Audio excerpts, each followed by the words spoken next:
Get him off this plane right now. The words echoed through Terminal 3 as chaos erupted around Gate 47. Flight attendant Precious stood with her arms crossed, physically blocking a disheveled black man from entering the aircraft. Her voice cut through the air like a knife as she declared, "Sir, I'm going to need you to step aside. This boarding pass must be a mistake." The man she was blocking was Matthew, and despite his worn clothing and weathered appearance, he stood with quiet dignity, clutching his boarding pass with trembling hands.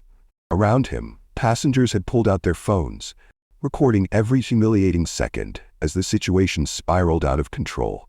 "He doesn't belong here," shouted a businessman in an expensive suit. "Look at him, he's probably homeless." "This is disgusting," a woman in designer clothes yelled while covering her nose.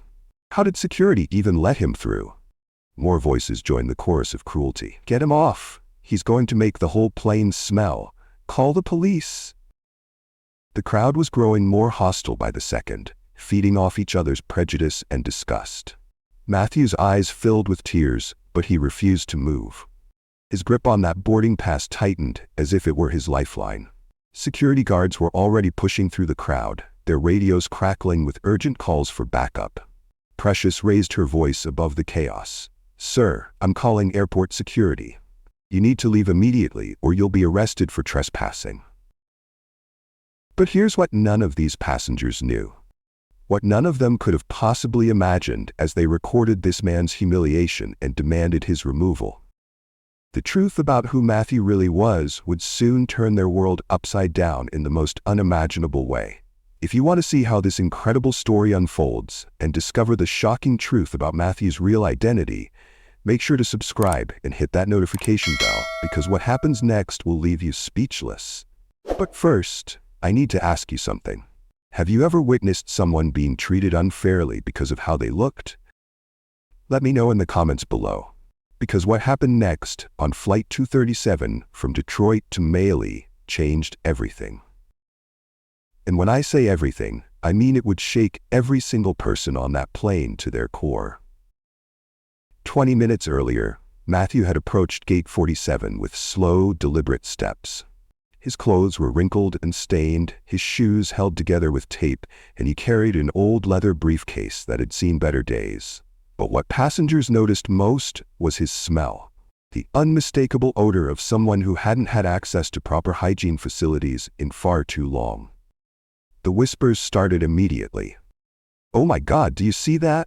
a woman hissed to her husband while discreetly pointing her phone in Matthew's direction. Passengers in the boarding line began stepping away, creating a visible circle of space around him as if poverty itself was contagious. Children tugged on their parents' sleeves, staring with wide eyes. "Mommy, why does that man smell funny?" one little girl asked loudly, causing her mother to quickly pull her closer and shush her. When Matthew reached the gate agent, the young woman's face immediately scrunched in disgust. She took his boarding pass but held it at arm's length, examining it like it might be contaminated. She checked it once, twice, then a third time before calling her supervisor over. "There must be some mistake," she whispered urgently into her radio. "This passenger, well, he doesn't exactly match the profile for seat 3A. The supervisor arrived, took one look at Matthew, and began making phone calls. They spoke in hushed tones while Matthew stood there patiently, his dignity intact despite the humiliation playing out around him. When boarding finally began, the nightmare only got worse. Passengers literally stepped over each other to avoid walking near Matthew. Parents shielded their children's faces. Business travelers sprayed cologne in the air after he passed. The clicking of camera phones was constant. Everyone wanted to capture this spectacle for their social media. But it was when Matthew stepped onto the aircraft that the real hell began. Flight attendant Precious visibly recoiled when she saw him approaching the first-class cabin. Her smile disappeared instantly, replaced by a look of pure panic. "Excuse me, sir," she said, blocking his path. "Are you sure you have the right seat? Let me see that boarding pass again." Matthew handed it over without a word, his hands trembling slightly. 3A. First class, window seat. "This has to be wrong," Precious muttered, examining the pass like she was looking for forgeries. "Sir, I think there's been a computer error. Let me just check with the captain about relocating you to a more appropriate seat. A businessman in seat 3C overheard and immediately stood up, his voice booming through the cabin. Are you kidding me right now? I paid $3,000 for this seat, and you're going to let him sit next to me? I want him moved to the back of the plane immediately. Other passengers began voicing their complaints. This is unacceptable. The smell is going to make me sick. How did he even get through security? I'm calling corporate. Through it all, Matthew quietly settled into seat 3A. He pulled out an old newspaper with shaking hands, trying to ignore the chaos erupting around him. But the attacks kept coming. A young mother across the aisle literally turned her child's face away from Matthew, whispering, "Don't look at the dirty man, sweetie." The businessman next to him sprayed cologne so aggressively that other passengers started coughing. Precious leaned down and whispered, "Sir, for everyone's comfort, including your own, would you consider moving to a seat in the back? I have a nice quiet row that might be more suitable for you." The crew was huddled near the galley, whispering frantically. Some were suggesting they had grounds to remove him despite his valid ticket. After all, other passengers were complaining about the smell, and customer comfort was their priority. But here's what absolutely none of them knew. What they couldn't have possibly imagined as they plotted his removal and treated him like he was less than human. If you think this story is unbelievable so far, just wait until you hear what happens next. Make sure you're subscribed, because the revelation that's coming will blow your mind. But tell me this. How would you have reacted if you were on this plane? Would you have stood up for Matthew? Or would you have been one of the passengers demanding his removal? Be honest in the comments, because what these cruel passengers were about to discover about the man they were tormenting would haunt them for the rest of their lives. And it all started when the plane reached 30,000 feet. As the cruelty reached its peak, something unexpected happened. A passenger in seat 7B had been staring at Matthew intently, his face scrunched in concentration like he was trying to solve a puzzle. This man was Peter, and suddenly his eyes went wide with shock. "Wait a minute," Peter said, standing up so abruptly that his drink spilled. "Wait just one damn minute." The cabin fell silent as all eyes turned to Peter. He was pointing directly at Matthew, his fingers shaking with disbelief. "I know this man," Peter announced loudly, his voice carrying through the entire aircraft. "Oh my God, I actually know him." For a brief moment, hope flickered in Matthew's eyes. Maybe, just maybe, someone would finally defend him. Someone would tell these people they were wrong. But what came next was even more devastating than the anonymous cruelty. "This is Matthew Johnson," Peter declared with a cruel laugh. "He was the topper of our entire school, the golden boy, the one everyone said would change the world." The passengers leaned in, suddenly fascinated. Here was gossip, a story, something juicy to sink their teeth into. Peter's voice grew louder, more theatrical. "Look at him now. Look how the mighty have fallen. This man used to give valedictorian speeches about success and dreams, and now look at him. He can't even afford a shower." The laughter that erupted was different now. Not just disgust, but pure sadistic joy. They weren't just mocking a homeless stranger anymore. They were watching a spectacular fall from grace, and it entertained them. "Oh, this is rich," Peter continued, pulling out his phone to record. Matthew Johnson, the boy who was supposed to become a millionaire by 30, sitting in his own filth. This is going straight to our class group chat. Matthew's hands began to shake uncontrollably. These weren't just strangers anymore. This was someone from his past. Someone who had known him when he had dreams, when he had hope, when he believed the world was full of possibilities. Silent tears began streaming down Matthew's weathered face. He gripped his old briefcase so tightly his knuckles went white, as if holding on to the last remnant of who he used to be. The newspaper in his lap became blurred as the tears fell freely. The passengers were having a field day now.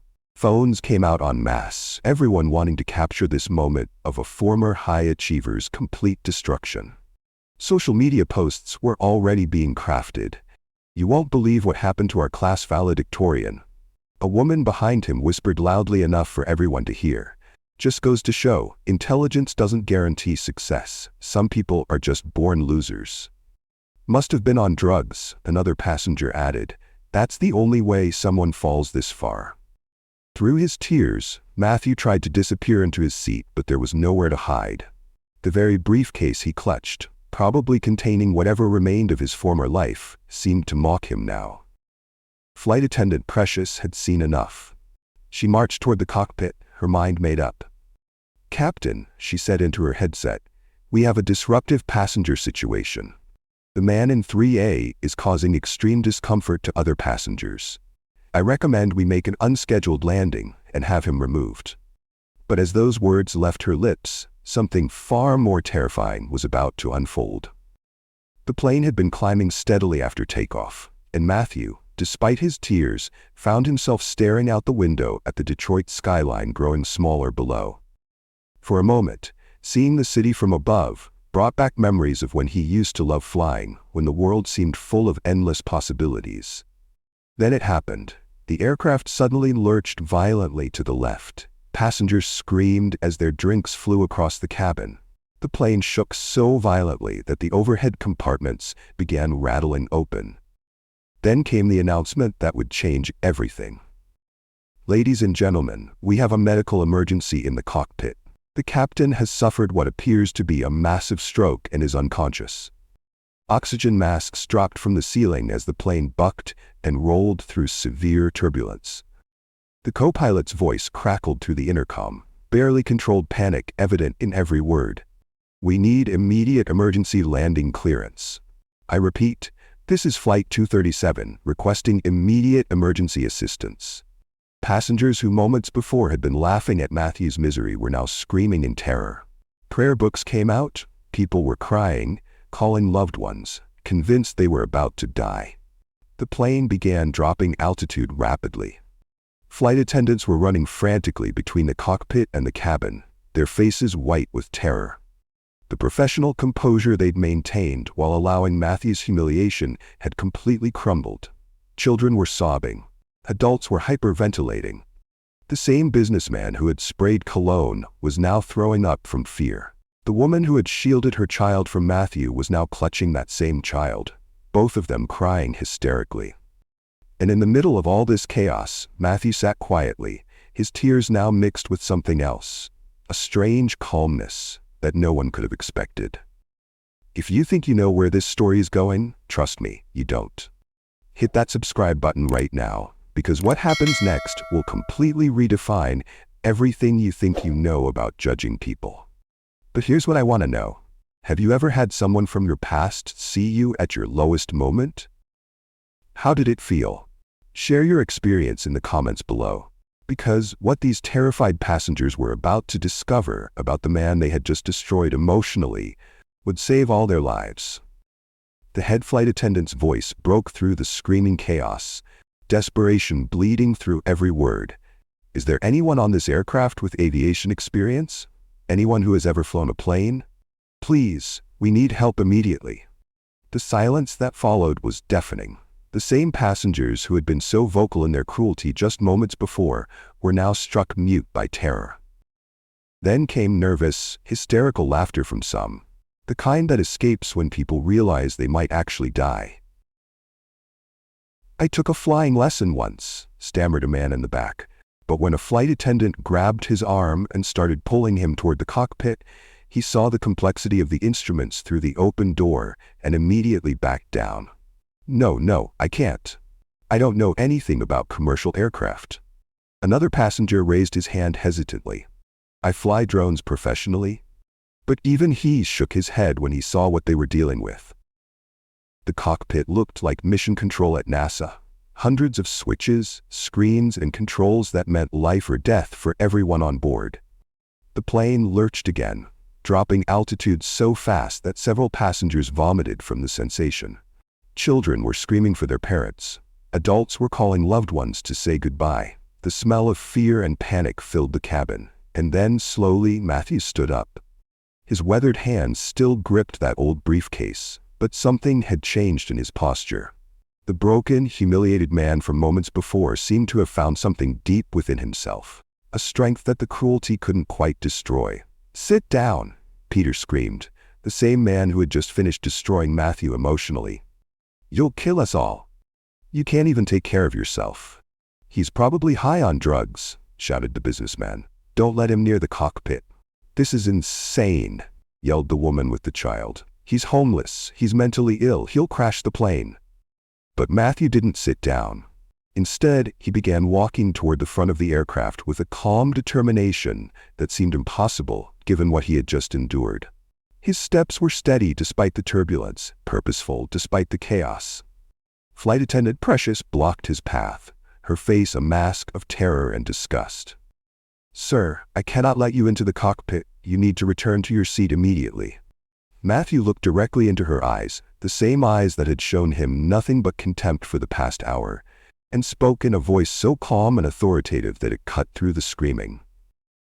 "I am Captain Matthew Johnson, and I am going to save your lives." The words hit the cabin like a thunderbolt. Captain? This homeless man? This person they had just spent an hour tormenting and humiliating?